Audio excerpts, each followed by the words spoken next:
¿Cómo están, chicos? Buen día. Mi nombre es Jerónimo Pizarro, como ya lo habían adelantado antes. Soy Software Engineer Web Platforms de RGA. Y bueno, hoy venimos a compartirles un poco de todo lo que es una introducción a este mundo tan lindo de la accesibilidad, junto con Bel. Así que bueno, esperemos que lo disfruten mucho. Ok, como ya me presentaron las chicas, yo soy Belén Aguirre, estoy hace 2 años en RGA como Senior QA Engineer y si bien ya hablamos de que vamos a estar hablando de accesibilidad, lo que nos gustaría resaltar es que la idea de esta charla puntualmente es dar las bases y principios para poder empezar a trabajar con accesibilidad desde donde estés. Esto significa que lo que vamos a estar dando son las pautas iniciales, las bases para saber dónde arrancar, sobre todo porque en experiencias pasadas lo que nos pasa creo que a muchos es que decimos, sí, me reinteresa el tema, lo quiero hacer, y después no sabes por dónde empezar, porque hay muchísima información por todos lados y hay muchísimas cosas muy copadas que se pueden hacer, pero capaz cuando es mucha información uno termina como apabullándose y no sabe por dónde empezar. Así que lo que vamos a estar haciendo es dando los principios y sobre todo recursos o referencias para que cada uno después, si le interesa, pueda ponerlos en práctica o saber por lo menos dónde arrancar. Primero, ¿quiénes somos? Bueno, RGA es una empresa de innovación, tecnología y diseño. Tenemos muchísimos clientes a través de todo el mundo. Tenemos muchísimas oficinas tanto en Estados Unidos como en Europa. Somos una empresa muy grande y trabajamos todos de manera mezclada entre las distintas localizaciones. Siempre tenemos el eslogan de crear un futuro más humano, sobre todo con este tema de accesibilidad, diversidad, haciendo mucho hincapié en eso. Y siempre para nosotros, cuando recibimos un pedido de un cliente o un cliente nuevo, lo primero que hacemos es siempre proponer las cuestiones de accesibilidad, incentivarlos a que lo hagan, ya que si bien hay muchos que no están dispuestos, hay muchos otros que realmente no saben del tema, no fueron asesorados desde el principio, así que siempre intentamos desde RGA instaurar en las empresas que vienen a trabajar con nosotros toda la cultura de accesibilidad y diversas. Vamos a empezar por la base de la base, por si alguno no estaba muy al tanto de todo. La accesibilidad es igualdad. Es básicamente que cualquier persona pueda utilizar tu página, tu aplicación, tu juego, la herramienta tecnológica que sea, que lo pueda utilizar cualquier persona. Es súper importante porque básicamente democratiza el acceso tanto a la información como al entretenimiento también y crea un futuro como más viable para todos. Con esto de la pandemia, voy a decir la pandemia y la nueva normalidad, pero la realidad es que todo se ha vuelto mucho más virtual ahora que hace 2 años y realmente nos preocupa mucho el tema de que las personas no puedan acceder al contenido o a las cosas básicas que se necesitan hoy en día con esta situación para vivir o para tener una mejor calidad de vida. También, como decía un poquito antes, hacer las páginas accesibles ya no es solo una cuestión de lo correcto o lo justo, que si bien sí lo es, o sea, se presenta hincapié en que sí lo es, sino que también hace rato ya hay varias leyes e imposiciones que legalmente obligan a una empresa o una página de lo que sea a ser accesibles.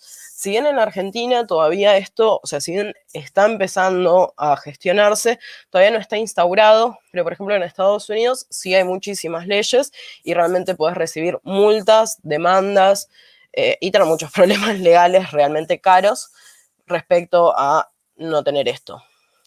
Entonces, ¿por qué es importante? Por lo social, en este caso, también por lo que decía de la empresa puede llegar a recibir algún tipo de amonestación legal y también para nosotros como desarrolladores o QAs o cualquier rama de tecnología es importante no solo porque es necesario, sino porque también quien, digamos, no se suba a este tren va a quedar atrasado porque tarde o temprano la accesibilidad va a ser obligatoria para absolutamente todo, como ya debería serlo. Acá igual les pusimos unos ejemplos de las empresas más grandes, de cómo están teniendo alineamientos específicos sobre este tema en particular y básicamente que todas las empresas van a estar necesitando sí o sí esto en nada de tiempo.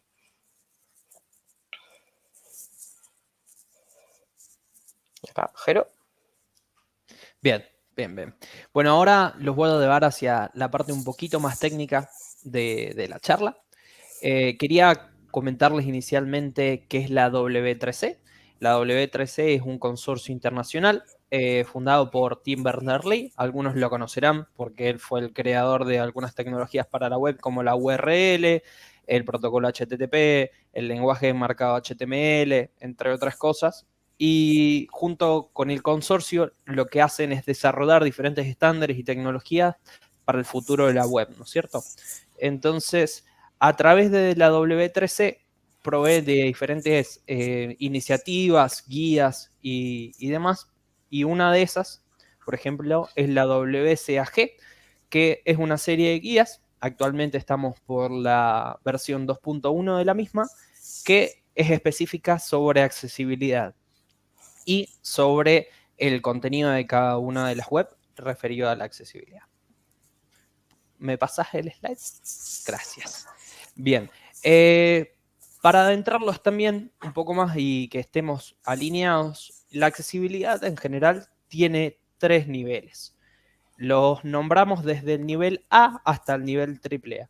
El nivel A son los requisitos mínimos que debe cumplir una página para que el sitio sea mínimamente accesible.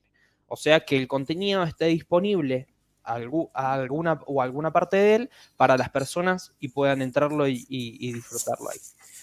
Después tenemos el nivel AA, que es el estándar general de las mayorías de la mayoría de los sitios y webs, en donde se asegura que el contenido disponible en esa página es mayormente accesible para casi todas las personas. Y después pasamos por el último, el nivel más óptimo, que es el AAA, en donde nos aseguramos que todo y cada uno del contenido esté disponible para todas las personas que desean visitarlo y consumirlo. Obviamente este es un estándar mucho más difícil de adquirir, por eso decimos que es lo óptimo, pero bueno, en general es lo que tratamos de apuntar todos a la hora de desarrollar nuestros sitios web y generar más contenidos. Ahí el siguiente, perfecto. Esta parte yo la he titulado Las pequeñas cosas importan, inicialmente porque lo que les voy a pasar a comentar son detalles muy simples y básicos que podemos añadir en nuestro día a día, mejorando nuestras buenas prácticas en el código y mejorando nuestras buenas prácticas como desarrolladores para poder generar que todo nuestro contenido, nuestros webs, nuestros sitios sean más accesibles desde el vamos. No necesariamente que esto sea un requerimiento impuesto por alguien, sino que directamente nosotros asegurarnos este mínimo estándar en el desarrollo de nuestros productos. Voy a empezar, por ejemplo, con los títulos de las pestañas. Todos los que usamos browsers en general ya estamos muy acostumbrados a que las pestañas contengan cada una de las páginas web que estamos visitando. Capaz que no le hemos prestado demasiada atención a los títulos. Los títulos son muy importantes porque es lo que nos indica en dónde estamos parados adentro de nuestro browser o navegador y nos señala también qué tipo de contenido estamos viendo en ese momento en cada una de las pestañas. Además, es lo primero que leen los screen readers. Los screen readers son unos componentes de software que ya vamos a estar viendo más adelante junto con Belén. Y bueno, son básicamente partes de software que leen literalmente el contenido que está en una página web. Entre una de esas cosas, los títulos. Entonces, buscamos que los títulos siempre sean muy claros, muy concisos, a la hora de transmitir qué es lo que realmente estamos viendo en esa web. Por ejemplo, ahora en el siguiente slide les voy a mostrar algunos ejemplos que son buenas prácticas, digamos, a la hora de escribir los títulos. Como podremos ver en los primeros 3, son bastante simples. Constan de entre 4 a 6 palabras que básicamente nos reflejan de una manera sencilla en dónde estamos parados. Una diferencia es son bastante compactos, en sí verán los títulos, respecto al primer ejemplo de los malos, que utiliza muchas más palabras y es una sentencia más larga, por lo cual cuando tengamos múltiples pestañas, esta prácticamente no se va a ver. Entonces va a ser mucho más dificultoso saber en dónde estamos. Tampoco utiliza ningún tipo de carácter especial o de división en cada una de las pestañas, como se pueden ver en el segundo y tercer ejemplo de abajo, en donde estos caracteres pueden dificultar la comprensión de los screen readers o la comprensión misma del significado del título. Después, ahora lo que vamos a ver también es el texto alternativo para las imágenes. Esto es todo una cuestión que se viene implementando de hace mucho, pero tampoco se cumple en la mayoría de los casos, por lo que es importante siempre recalcarla y reforzarla para que sea, digamos, adoptada por todas las webs en general que hay ahí afuera, que son millones. Básicamente a lo que se refiere esto es que cuando nosotros ponemos una imagen o mostramos una imagen, si esta imagen no llega a estar disponible o accesible por cualquier motivo, esta sea reemplazada por un texto. Los screen readers también leen estos textos alternativos cuando pasamos por sobre las imágenes para usuarios que no pueden ver las imágenes en sí, porque tener algún tipo de discapacidad que no les permite ver la imagen. O personas que tienen una conexión muy mala a internet y no pueden cargar una imagen por su tipo de conexión, también este texto se ve ahí y puede dar un contexto de la imagen que se está intentando mostrar. Por eso es importante para que las personas que, más allá si no tienen algún tipo de discapacidad, pero tienen problemas de conexión en la zona donde viven, puedan acceder al contenido de igual manera.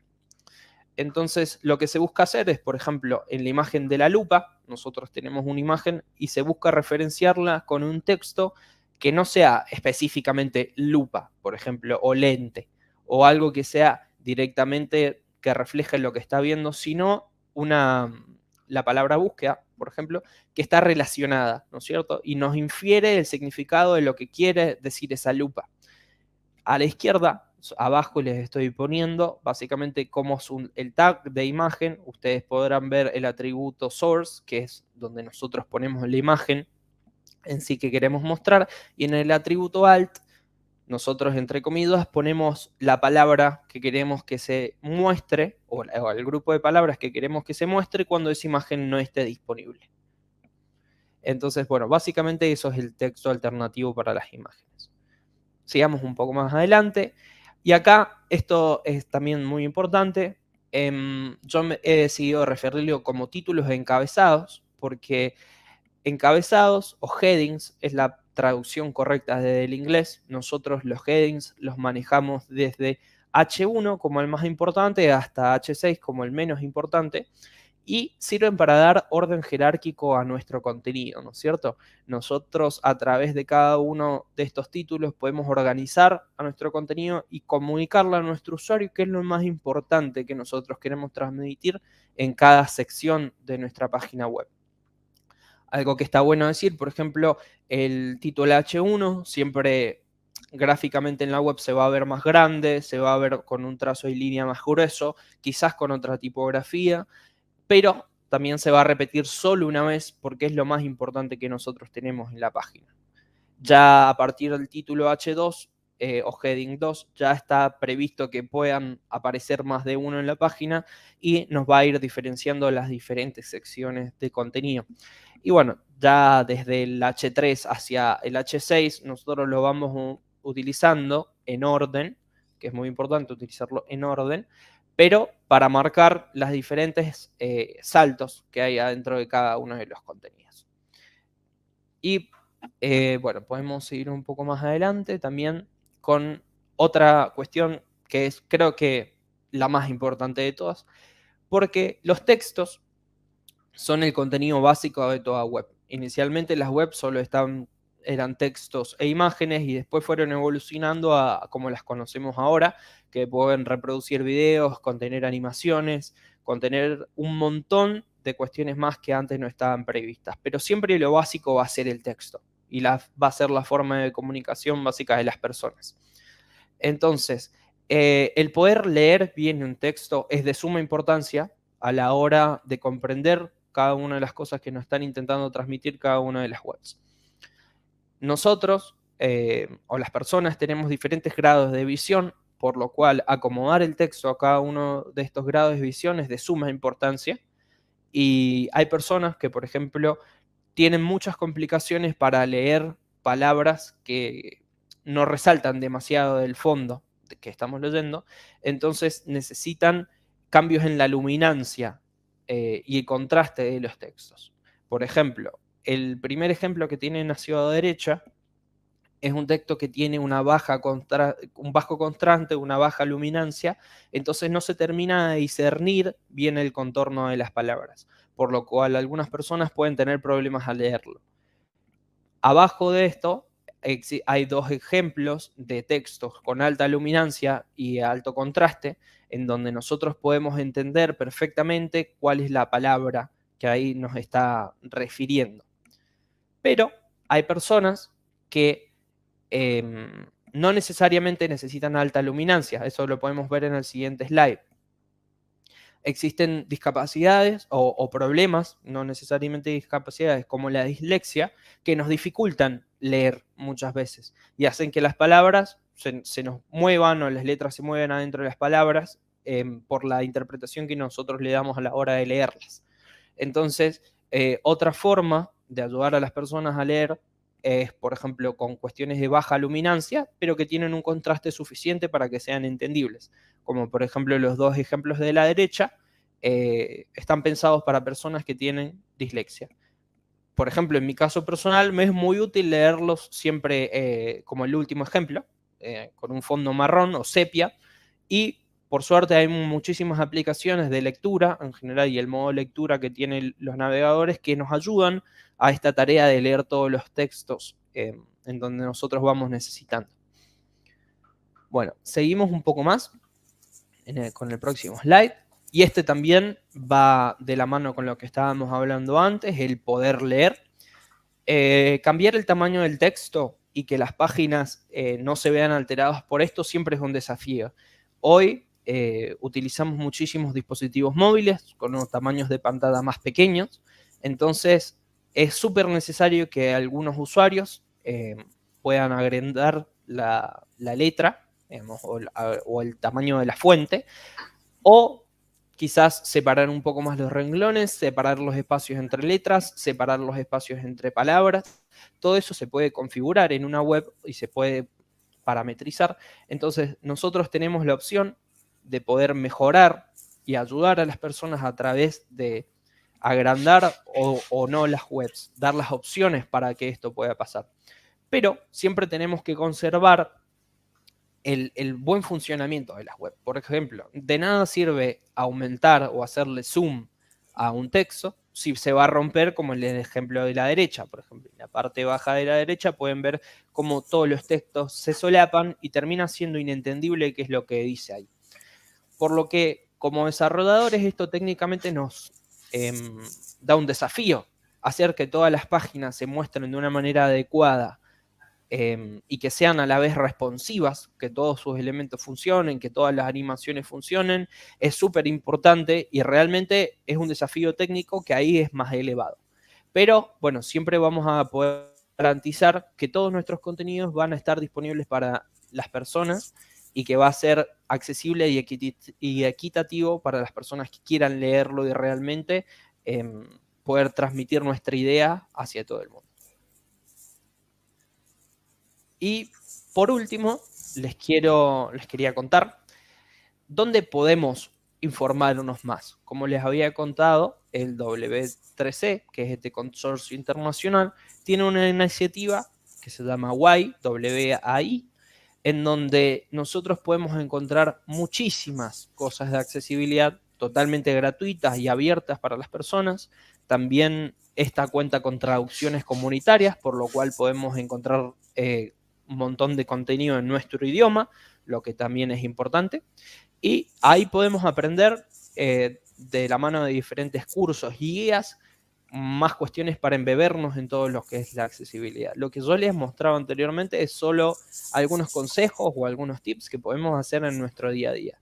Pero hay muchísimas cosas más a contemplar y para mejorar nuestros estándares y como vimos en el uno de los primeros slides, mejorar el nivel que tiene nuestra página en cuanto a la accesibilidad y por lo menos aspirar a un nivel AA, que es lo que todo el mundo en general debería aspirar. Así que bueno, espero que puedan chusmearlo un poco y cualquier cosa, Belén y yo siempre vamos a estar disponibles también para responder sus consultas o lo que fuera. Así que bueno, muchísimas gracias. Gracias, Jero. Bueno, Jero había dado todo lo que sería lo que podríamos hacer desde el lado de desarrolladores. Ahora, como buena QA que soy, voy a hablar un poco de cómo empezar. Puede ser QA o no, la verdad que también puedes ser desarrollador y decidir hacer tus propias pruebas de accesibilidad. Yo lo que voy a hacer es hacer un repaso, no tanto del testeo manual, ya que eso, la verdad que es más aprender las reglas, inspeccionar código y fijarse que esté ahí, sino como para empezar cuáles son las herramientas que por lo menos en mi experiencia más me sirvieron para zambullirme en el tema, empezar desde cero. Primero tenemos Wave. Lo que hace te da directamente una evaluación de accesibilidad. Es una extensión de Chrome, también de Firefox, no les quiero mentir, pero quizás de Firefox, que lo que hace es, vos pones el link de tu página, abrís la extensión y simplemente te da feedback visual sobre todos los temas de accesibilidad que puede tener tu página. A mí este me encantó para empezar, la verdad, y por eso es el primero que nombro, porque cuando no sabes nada del tema o leíste mucho pero no tenés en claro qué puede ser, Wave, al ponerte en, como vemos en la imagen, cada marquita de esto tiene este problema y no solo tiene esto es un problema, sino que tiene la explicación de por qué es un problema y cómo solucionarlo, lo cual hace que al principio, cuando no sabes nada del tema, te ayude mucho a ir aprendiendo a la vez que vas tratando de solucionar estos temas. Después tenemos también Lighthouse, que es distinta, pero igual de útil, que es una herramienta automatizada y para los fanáticos de open source, nada, es open source, así que está buenísima, pero también tiene más features que Wave en el sentido de que te puede auditar performance, accesibilidad, web apps y toda la cuestión SEO. Esta lo que hace es directamente te genera un reporte que incluye también fallas, recomendaciones y las explicaciones, pero no es como Wave que te lo pone en el lugarcito este problema, sino que te genera un reporte muy completo, la verdad. Está buenísima también. Para seguir después de Wave para mí es la mejor, como iría en ese orden, pero son fanáticos del open source, pueden empezar por ahí también. Después pasamos directamente a lo que son los screen readers más usados. Screen reader, bueno, como sería la traducción literal, son lectores de pantalla que utilizan mayoritariamente las personas con visión reducida o cualquier otro problema, digamos, que no les permita leer por sus propios medios. Los screen readers son sumamente importantes, no solo por esto en particular, sino porque también al hacer pruebas con screen readers vas encontrando muchos errores que no aplican solo para las personas con visibilidad reducida, sino como para otras funciones de todo el tema de accesibilidad. No es solo para ese campo, sino que realmente a mí me ha sido muy útil para detectar otros problemas de accesibilidad que abarcaban distintos otros problemas. Después tenemos JAWS, es el más popular en Windows, es básicamente el lector de pantalla y Braille Display, que para poder hacerlo de Braille Display sí necesitas un teclado aparte, que bueno, es un accesorio físico aparte, pero funciona como lector de pantalla. Después está NV Access, que es portátil, gratuito, de nuevo una opción open source para aquellos que quieran seguir por ese lado, y funciona con APIs de accesibilidad en vez de controlador de video, lo cual es bastante interesante de ver, la verdad, más allá de la funcionalidad, es bastante interesante. Después, para los usuarios de Mac, tenemos VoiceOver, vamos a decirlo porque me cuesta pronunciarlo. VoiceOver, que también es un lector de pantalla que abarca todo lo que pasa en tu computadora Mac. Funciona igual que JAWS, pero solo para Mac. Y después, algo importante es, muchas veces cuando vamos a probar en mobile o cuando alguien todavía nunca probó en mobile, lo que no saben es que no necesitas instalar nada, sino que mismo en tu Android o iOS ya viene por default en la configuración las opciones de un screen reader como lo son VoiceOver y Talkback en iOS y en Android respectivamente. Solamente tenés que prenderlo en la parte de configuración y ya lo podés testear con cualquier celular y va a funcionar para cualquier prueba que quieras hacer de este estilo. Yo la verdad que los recomiendo mucho y la experiencia desde mobile con respecto a lo accesible no siempre es la misma a la de desktop. Esto vale la pena mucho explicarlo porque la mayoría de las personas hoy en día estamos accediendo a la información más a través de los celulares que las computadoras, creo yo, y puede que tu página sea muy accesible en lo que es desktop, pero capaz no en mobile. Es decir, con solo arreglar las cuestiones de desktop, si bien hay algunas que van a ser compartidas, obviamente, como los headers y demás, hay otras que van a saltar solo en lo mobile, como por ejemplo casos de sliders y de distintas interacciones que al hacerlas para mobile las hacemos distintas. Y el approach accesible también es bastante distinto. Así que es importante no dejar afuera todo lo que es mobile, mayoritariamente porque es a donde está yendo todo y donde la gente está más usando últimamente. Y ahí, Después un perdón, par de... Mel, Sí, justo te iba dime. a hacer la aclaración. Por ejemplo, todo lo que es VoiceOver para Mac ya también está disponible nativamente, así que lo pueden usar. Y quería justo avisarles también, Lighthouse, por ejemplo, que lo vimos recién, está ya nativo para Chrome, entonces pueden utilizarlo con Chrome directamente sin necesidad de instalar nada. Exactamente. Y por último, les vamos a pasar unos tips manuales, son muy básicos igual, pero como decía, la idea de esta charla es que pueden empezar desde un principio, desde cero. La primera es que la página tiene que tener un orden lógico para usar tab.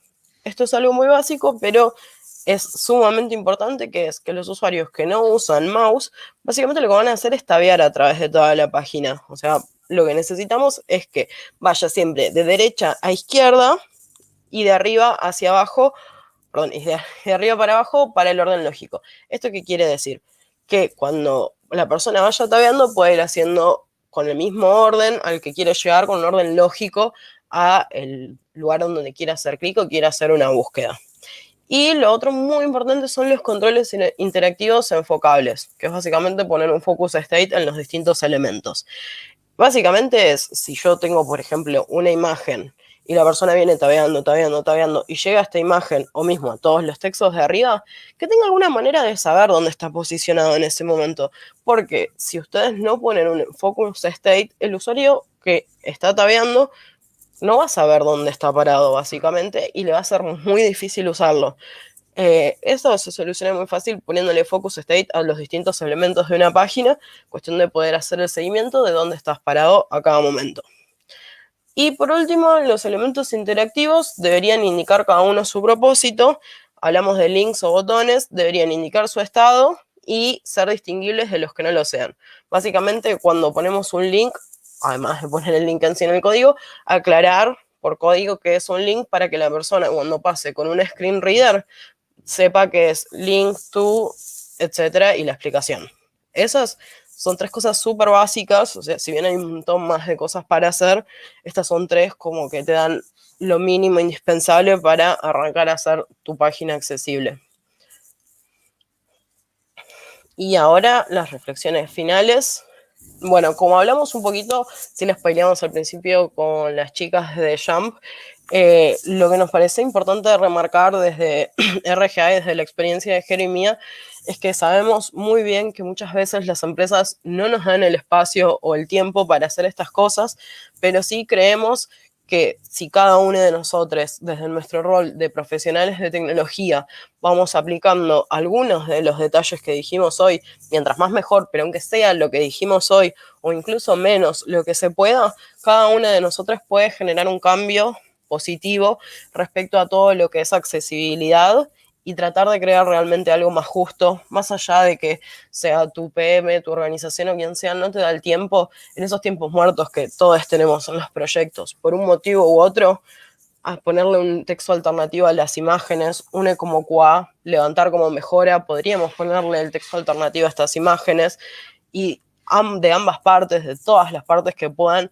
constantemente insistir con el tema, porque la verdad es inadmisible que estando en la etapa de la vida que estamos, en medio de una nueva normalidad, de toda una condición que nos tiene muy dependientes de lo virtual, es una locura que haya gente todavía que no puede acceder a la misma información que otras personas. Y si bien sí está en manos de las empresas hacer las cosas mejores, nosotros desde nuestro pequeño granito de arena creo que podemos hacer algo.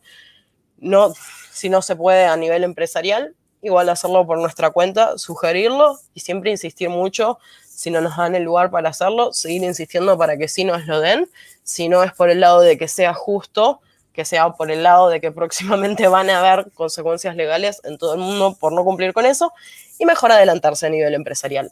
Eso es un muy buen argumento, lo recomendamos, pero eso fue todo.